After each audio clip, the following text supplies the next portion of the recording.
Welcome to Traditional Tips. For more tips, please visit traditionaltips.com. புகைப்பிடிப்பதனால் ஏற்படும் தீமைகள். புகைப்பிடிப்பதனால் தொடர் இருமல், தொண்டை வீக்கம், மூச்சு விடுதலில் சிரமம் போன்றவை ஏற்படுகின்றது. நாளடைவில் ஒற்றை தலைவலி ஏற்பட்டு இரத்த அழுத்தம் அதிகரிக்கும். இது கடுமையான விளைவுகளை ஏற்படுத்தும். புகைப்பிடிக்க பிடிக்க இன்னும் அதிக அளவில் தொடர்ச்சியாக புகைக்க வேண்டும் என்ற ஆர்வம் இருக்கும். தொடர்ந்து புகைக்கும் போது தொண்டையில் அதிகம் சளி படர ஆரம்பித்து நாளடைவில் கட்டிப்பட துவங்கும்.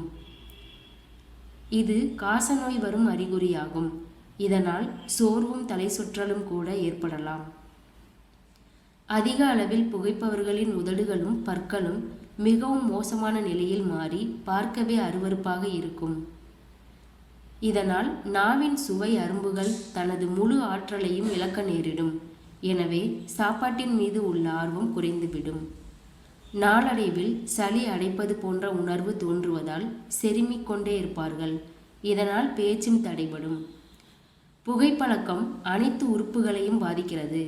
இதனால் மாரடைப்பு, நுரையீரல் நோய், புற்றுநோய், சர்க்கரை, பக்கவாதம், இரத்த கொதிப்பு போன்றவை ஏற்படுகிறது. புகைப்பிடிப்பதால் புற்றுநோய் ஏற்படும்.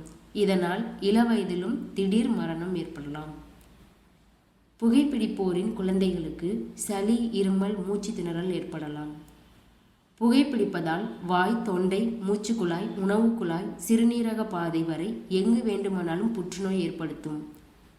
புகைப்பிடிப்பதால் 30 வயது உள்ள இளைஞனுக்கு 60 வயதுக்குரிய தன்மைக்கு வந்து நுரையீரல் தனது பலத்தை இழந்துவிடும். இவர்களுக்கு உடலில் எந்த வியாதிக்கு மருந்து கொடுத்தாலும் உடனே வேலை செய்வது கடினமாகும்.